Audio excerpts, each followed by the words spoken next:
നമസ്കാരം, എല്ലാവർക്കും നമ്മുടെ ചാനലിലേക്ക് സ്വാഗതം. ഇന്ന് നമ്മൾ ഉണ്ടാക്കാൻ പോകുന്നത് പുട്ട് വെച്ചിട്ടുള്ള ഒരു റെസിപ്പിയാണ്. അപ്പൊ പുട്ട് വെച്ചിട്ടുള്ള ഒരു റെസിപ്പി എന്ന് പറയുമ്പോൾ എന്തായിരിക്കും?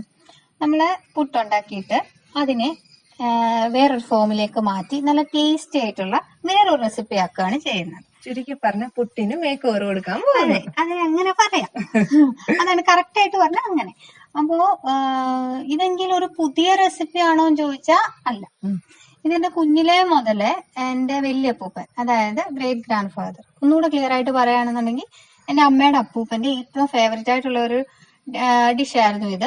അപ്പൊ അപ്പൂപ്പൻ ശരിക്കും പറഞ്ഞാൽ ഇങ്ങനെ പുട്ട് കഴിച്ച് ഞാൻ കണ്ടിട്ടുള്ളൂ.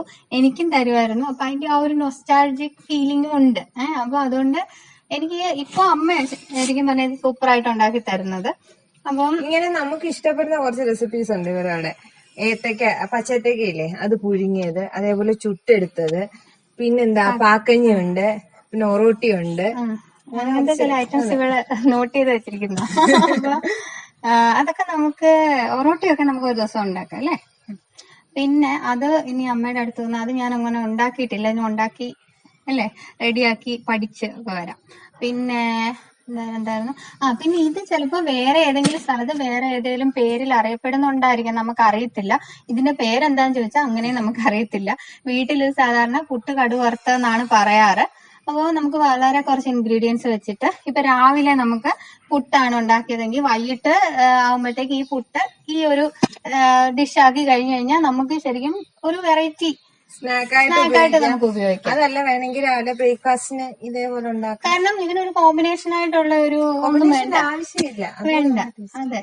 പിന്നെ അപ്പൊ നമുക്ക് അത്രയും എളുപ്പത്തിൽ തയ്യാറാക്കാവുന്നത് തന്നെയാണ്. അപ്പൊ അതുകൊണ്ട് നമുക്കതൊന്ന് പുട്ടിന് മേക്ക് ഓവർ കൊടുക്കാം. അപ്പൊ ഞങ്ങൾ ഇപ്പൊ പോയി മേക്ക് ഓവർ കൊടുക്കാം. നിങ്ങൾ ഇതേപോലെ തന്നെ ഒന്ന് മേക്ക് ഓവർ കൊടുത്തിട്ട് അഭിപ്രായം എന്താന്നുള്ളതെന്ന് പറയണേ.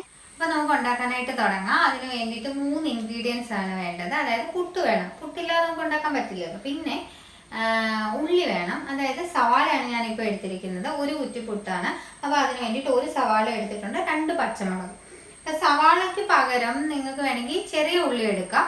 ചെറിയ ഉള്ളി ഒരു 10 മുതൽ 12 വരെ ചെറിയ ഉള്ളി ആണെന്നുണ്ടെങ്കിൽ ഒന്നുകൂടെ ടേസ്റ്റ് ആയിരിക്കും. പിന്നെ ഇപ്പൊ എല്ലാവരും ഭയങ്കര ബിസി അല്ലേ, അപ്പൊ സവാള ആണെന്നുണ്ടെങ്കിൽ അത് എടുക്കുന്നതായിരിക്കും എല്ലാവർക്കും സൗകര്യം. അതുകൊണ്ടാണ് സവാള വെച്ച് ഇപ്പൊ ചെയ്യാമെന്ന് വെച്ചത്. അത് നമുക്ക് ചെറിയ ചെറിയ പീസായിട്ടാണ് അരിഞ്ഞെടുക്കേണ്ടത്. അരിഞ്ഞ ഇത് നമ്മൾ കാണിക്കും. പിന്നെ അതുപോലെ പുട്ട് പൊടിച്ചെടുക്കണം. പിന്നെ നമ്മൾ കടുക് വറക്കാൻ വേണ്ടിയിട്ട് വേണ്ടത് എണ്ണ വേണം, കടുക് വേണം. അത് രണ്ടേ ഉള്ളൂ മെയിനായിട്ട് വേണം എന്നുള്ളത്. പിന്നെ ബാക്കി നമുക്ക് കറിവേപ്പില വേണമെങ്കിൽ എടുക്കാം. പിന്നെ ഉപ്പ് വേണം, ഇച്ചിരി വെള്ളം വേണം, ഒന്ന് നനയ്ക്കാൻ വേണ്ടിയിട്ട്, ഒന്ന് തളിക്കാൻ വേണ്ടിയിട്ട് കുറച്ച് വെള്ളം വേണം. അത് ഒരു 2 ടേബിൾ സ്പൂൺ വെള്ളം മതിയായിരിക്കും. എന്തായാലും അത് ചേർത്തതിന് ശേഷം എത്ര വേണ്ടി വന്നു എന്നുള്ളത് പിന്നെ പറയാം. പിന്നെ പുട്ട് നമുക്ക് ഏത് പുട്ട് വേണമെങ്കിലും എടുക്കാം. അത് ചെമ്പാ പുട്ടോ വെളുത്ത പുട്ടോ ഏത് വേണമെങ്കിലും എടുക്കാം. അതേപോലെ തന്നെ നമ്മൾ പുട്ട് പൊടിച്ചെടുത്തിട്ടാണ് ഈ റെസിപ്പി ഉണ്ടാക്കുന്നത്. അപ്പൊ അതുകൊണ്ട് തന്നെ അത് ചിരട്ടപ്പുട്ടായാലും കുഴപ്പമില്ല, അല്ലാത്ത പുട്ടുകുറ്റിയിലുള്ള പുട്ടായാലും കുഴപ്പമില്ല. അപ്പൊ നമുക്കിനി അടുത്ത പ്രോസസ്സിലേക്ക് കിടക്കാം. എണ്ണ ചൂടായിട്ടുണ്ട്, ഇനി നമുക്ക് കടുക് ഇടാം.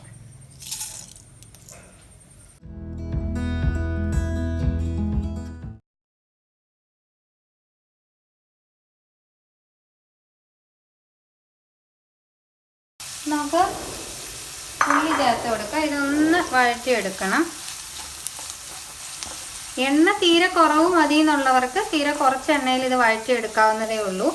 പിന്നെ ഒരു ടേസ്റ്റിന് ഇച്ചിരി എണ്ണ ഉള്ളത് നമ്മൾ വല്ലപ്പോഴും ആകുമ്പം കുഴപ്പമില്ല. പിന്നെ നമുക്കിത് ബ്രൗൺ ആക്കി എടുക്കണ്ട, ജസ്റ്റ് ഒന്ന് വഴന്ന് വന്നാൽ മതി. ഇനി നമുക്ക് കുറച്ച് ഉപ്പങ്ങ് ചേർത്ത് കൊടുക്കാം. ഇനി നമുക്ക് പച്ചമുളക് കൂടെ ചേർക്കാം. ഈ പച്ചമുളക് ഞാൻ നടുക്കൂടെ കീറിയാണ് ഇപ്പോൾ ഇട്ടിരിക്കുന്നത്. ഇതല്ലാതെ വേണമെങ്കിൽ ചെറിയതായിട്ട് അരിഞ്ഞ് വേണമെങ്കിൽ എടുക്കാം. വട്ടത്തിൽ അരിഞ്ഞാൽ അത് കടിക്കും, മുളക് കടിക്കും. അതുകൊണ്ടാണ് ഇത് ഒന്നീ തീരെ കുഞ്ഞായിട്ട് അരിയുക, കൊത്തി അരിയുന്ന പോലെ അരിയുക. അതല്ലെന്നുണ്ടെങ്കിൽ നടുക്കൂടെ കീറി ഉള്ള രീതിയിലായാലും മതി. പിന്നെ ഉള്ളി അരിഞ്ഞിരിക്കുന്ന ഇതേപോലെ ചെറിയ പീസായിട്ട് അരിയുക. എൻ്റെ അമ്മ സാധാരണയായിട്ട് കൊത്തി അരിയുകയാണ് ചെയ്യുന്നത്. ഞാനിപ്പം ഇത് സ്ലൈസ് ചെയ്തിട്ട് വീണ്ടും മുറിക്കുക ചെയ്തത്. അപ്പോൾ ഈ സമയത്ത് വേണമെങ്കിൽ കറിവേപ്പില ചേർക്കാം, ചേർത്തില്ലെങ്കിലും കുഴപ്പമില്ല. പിന്നെ ആ ഒരു ഫ്ലേവർ കിട്ടണമെന്നുണ്ടെങ്കിൽ കറിവേപ്പിലയും കൂടെ ചേർക്കുന്നത് നല്ലതാണ്. ഉപ്പ് പൊടിയാണെന്നുണ്ടെങ്കിൽ ഇത് വഴറ്റുന്ന സമയത്ത് നമുക്ക് വേണ്ട ഉപ്പ് ചേർക്കാം. പുട്ട് നനയ്ക്കുന്ന സമയത്തും കുറച്ച് ഉപ്പ് ചേർക്കുന്നുണ്ടല്ലോ, അപ്പോൾ അതനുസരിച്ച് ചേർത്താൽ മതി. ഇതിപ്പോൾ കറിവേപ്പിലയും കൂടെ ചേർക്കാം. ഇനി നമുക്ക് പുട്ട് ചേർത്ത് കൊടുക്കാം. എന്നിട്ട് നന്നായിട്ട് ഇളക്കി യോജിപ്പിക്കുക.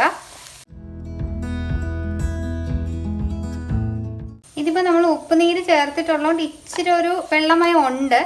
ഈ സമയത്താണ്, ഉപ്പ് പൊടിയാണ് ചേർക്കുന്നതെങ്കിൽ ഈ സമയത്താണ് നമ്മൾ വെള്ളം ചേർത്ത് കൊടുക്കേണ്ടത്. അത് ഒന്ന് തളിക്കാവൂ. അതായത് 1 ടേബിൾ സ്പൂൺ അല്ലെങ്കിൽ 2 ടേബിൾ സ്പൂൺ മാക്സിമമേ വേണ്ടി വരത്തുള്ളൂ. ഞാനിപ്പോൾ 1 സ്പൂൺ വെള്ളം ചേർക്കുവാണ്. ഇതിപ്പോൾ ഉപ്പുനീരും കൂടെ ഉള്ളതുകൊണ്ട് അത്രയും മതിയാവും. എന്നിട്ട് നമുക്ക് ഒന്ന് അടച്ച് 2 മിനിറ്റ് ഒന്ന് വേവിക്കാം.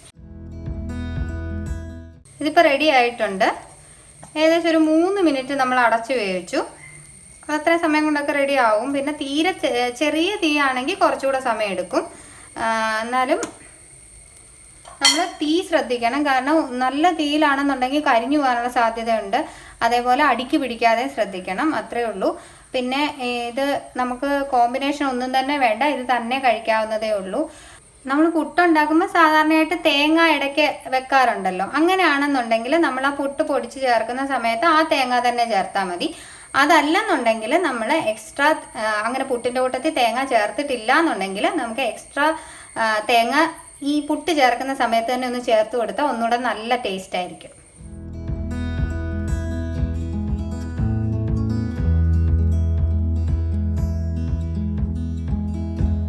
ഇതിപ്പോൾ നമുക്ക് പെട്ടെന്ന് തന്നെ തയ്യാറാക്കാവുന്ന ഒരു റെസിപ്പിയാണ്. ഇപ്പോൾ കണ്ടല്ലോ, ഇൻഗ്രീഡിയൻസും അധികം വേണ്ട, നമ്മുടെ വീട്ടിലുള്ള സാധനങ്ങൾ മാത്രമേ ഉള്ളൂ. രാവിലെ പുട്ട് ഉണ്ടാക്കിയത് ബാക്കി ഉണ്ടെന്നുണ്ടെങ്കിൽ നമുക്ക് വൈകിട്ട് വളരെ രുചികരമായിട്ടുള്ള വേറൊരു റെസിപ്പിയായിട്ട് നമുക്ക് പുട്ട് തന്നെ ഉപയോഗിക്കാം. അപ്പോൾ എല്ലാവർക്കും ഈ റെസിപ്പി ഇഷ്ടപ്പെട്ടു എന്ന് വിചാരിക്കുന്നു. എല്ലാവരും ട്രൈ ചെയ്ത് നോക്കിയിട്ട് അഭിപ്രായം പറയണം. കമൻ്റായിട്ട് ഇട്ടാൽ മതി. അതേപോലെ തന്നെ ഞങ്ങളുടെ ചാനൽ ആദ്യമായിട്ട് കാണുന്നവർ സബ്സ്ക്രൈബ് ചെയ്യണേ. ആദ്യമായിട്ട് കാണുന്നവരെന്നുള്ളതല്ല, കാണുന്നവർ സബ്സ്ക്രൈബ് ചെയ്യാത്തവരുണ്ടെങ്കിൽ അവരും സബ്സ്ക്രൈബ് ചെയ്യണേ. പിന്നെ അതേപോലെ തന്നെ ഈ വീഡിയോ ഇഷ്ടപ്പെട്ടിട്ടുണ്ടെങ്കിൽ ലൈക്ക് ചെയ്യണം, ഷെയർ ചെയ്യണം. അപ്പോൾ നമുക്ക് അടുത്ത വീഡിയോയിൽ വീണ്ടും കാണാം.